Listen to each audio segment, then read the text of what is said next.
ఒకప్పుడు భారత క్రికెట్ అంటే ముంబై, ఢిల్లీ, చెన్నై వంటి నగరాల ఆధిపత్యం కనిపించేది. కానీ ఐపీఎల్ ఆ పరిస్థితిని పూర్తిగా మార్చేసింది.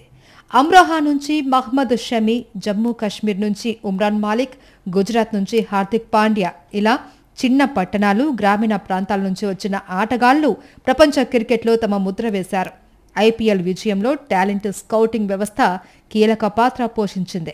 దేశవ్యాప్తంగా జరిగే మ్యాచ్లను గమనిస్తూ ఫ్రాంచైజీలు కొత్త ప్రతిభను గుర్తించాయి. ప్రతిభ ఉంటే గ్రామం అడ్డంకి కాదు అని నిరూపించాయి. అదే సమయంలో రాష్ట్ర స్థాయి టీ20 లీగ్లు కూడా ఐపీఎల్కు టాలెంట్ గేట్వేగా మారాయి. Tamil Nadu premier league, UP T20, Maharashtra premier లీగ్ల మాదిరిగానే ఇప్పుడు తెలంగాణలో టీ20 లీగ్ ప్రారంభమైంది.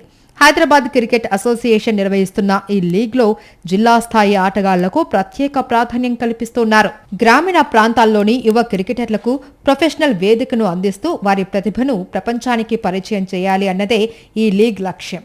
టీ20లో పాల్గొనే ఆటగాళ్లకు కేవలం మ్యాచ్లు ఆడే అవకాశం మాత్రమే కాదు, అనుభవజ్ఞులైన కోచ్లతో పనిచేసే అవకాశం, పెద్ద వేదికపై ఒత్తిడిని ఎదుర్కొనే అనుభవం, డిజిటల్, టెలివిజన్ ప్రసారాల ద్వారా విజిబిలిటీ, ముఖ్యంగా ఐపీఎల్ స్కౌట్స్ దృష్టిలో పడే అవకాశం లభించనుంది. 2026 ఐపీఎల్లో 15 ఏళ్ల వైభవ్ సూర్యవంశీ ఎమర్జింగ్ ప్లేయర్గా నిలవడం గ్రామీణ భారతం నుంచి ప్రతిభ ఎలా వెలుగులోకి వస్తుందో చెప్పే తాజా ఉదాహరణ.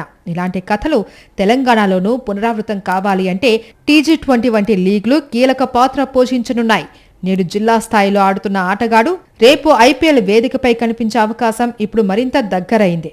ఐపీఎల్ భారత క్రికెట్కు కొత్త తరం స్టార్లను అందించినట్లే తెలంగాణ టీ20 కూడా రాష్ట్రంలోని గ్రామీణ యువతకు కొత్త ఆశలను కల్పిస్తోంది.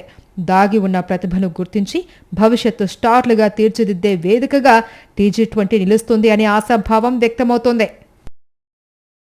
మరిన్ని అప్డేట్స్ కోసం ఛానల్ను సబ్స్క్రైబ్ చేయండి. నోటిఫికేషన్స్ కోసం బెల్ ఐకాన్ పై క్లిక్ చేయండి.